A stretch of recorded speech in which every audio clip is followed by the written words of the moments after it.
Поттик за овоштарите кои екзистенцијата ја обезбедуваат со одгледување малини и капини, најави министерот за земјоделство Трајан Димковски.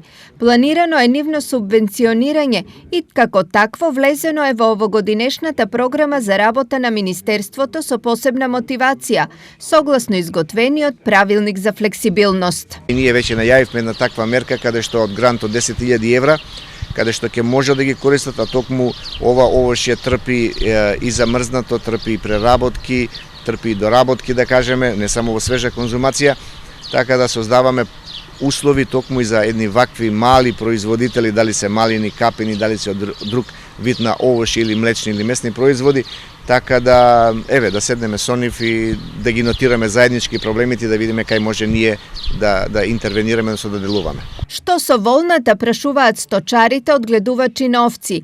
Иако засега нема конкретни правци за решавање на овој проблем, Димковски остава можност за разговор со засегнатите сточари. Доколку пак ќе кажем отворено и таа може да се разговара, ако има некој капацитет наш да пројави интерес, за да се најде некој интерес од двете страни, ние сме тука да поразговараме и да направиме тоа што е најдобро. Проблемот со волната е стар неколку години, но посебно беше истакнат годинава откако се затвори последниот производствен капацитет за преработка на волна, некогашниот тетовски гигант Тетекс.